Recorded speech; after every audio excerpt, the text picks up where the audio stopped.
Hello বন্ধুরা, আমি আপনাদের কথা দিয়েছিলাম পরের দিন দেখা হবে ইকো পার্কে, তাই চলে এলাম ইকো পার্কে। এখানে এসে প্রথমে আমরা যেটা করলাম, টিকিটটা কেটে নিলাম। আপনারা চাইলে যাত্রাসাথী অ্যাপসের মাধ্যমেও টিকিটটা কাটতে পারেন। আমরা অফলাইনে কাটলাম। টিকিট মূল্য 30 টাকা। এটা খোলা থাকে 11:30 AM থেকে 7:30 PM পর্যন্ত। আপনার যে টাইমটা পছন্দ আপনি সে টাইমে আসতে চান। আর এই 30 টাকা যে টিকিট মূল্য, এটা কিন্তু শুধু ইকো পার্ক ঘুরে দেখার জন্য। ঢুকে আমি একটু করোনা ভাইরাসের সঙ্গে কোলাকুলি করে নিলাম। তারপর হাঁটা দিলাম, দেখলাম বাচ্চারা কি সব গেম খেলছে, দারুণ লাগলো দেখতে। তারপর কত পাখি, কত সুন্দর পার্ক, একটা কত মানুষের ভিড়, বাচ্চারা কত সুন্দর খেলাধুলা করছে। তারপর টুকটুক করে হাঁটতে হাঁটতে এগিয়ে চললাম। যেতে যেতে দেখলাম ঘুম স্টেশন।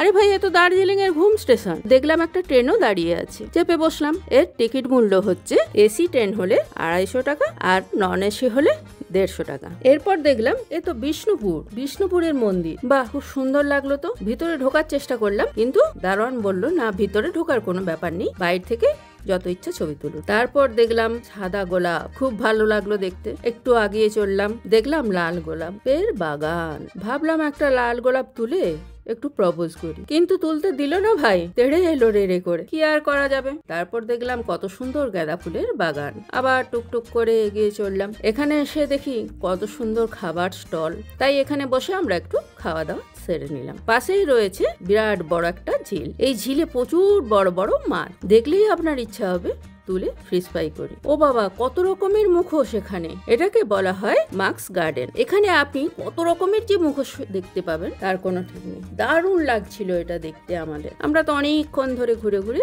এই মুখোশ দেখলাম। আপনাদের কেমন লাগলো জানাবেন তো কমেন্টে। আর আপনারা কে কে এই পার্কে এসেছেন সেটাও আমাকে কমেন্ট করে জানাবেন। এরপর আবার হাঁটতে থাকলাম। ওই যে দূরে আপনারা দেখতে পাচ্ছেন, ওটা হলো সোলার ডোম। আমার সঙ্গে থাকুন, আমি ওটার ভিতরেও ঘুরিয়ে আপনাদের দেখাবো। এরপর এই ঝিলে বোটিং হয়। এই বোটিং এর মূল্য টিকিট নির্ধারণ করা আছে। টিকিটের মূল্য পার হেড 100 টাকা। বা কত পাখা, কি সুন্দর হাওয়া এখানে।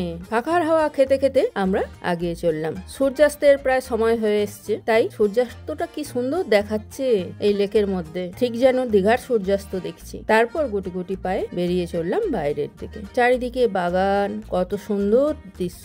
আপনারা একদিন এসে অবশ্যই ঘুরে যাবেন। আপনারা যদি 7 ওয়ান্ডার্স আর সোলার ডোম দেখতে চান, ইকো পার্কের মধ্যেই এটা আছে। যদি এটা দেখতে চান তাহলে আমার চ্যানেলটিকে সাবস্ক্রাইব করে এবং লাইক করে আমার সঙ্গে থাকুন। আপনাদের একটি লাইক আমাকে অনেক উৎসাহ দেয়। এরপর রওনা দিলাম বাড়ির পথে। টাটা।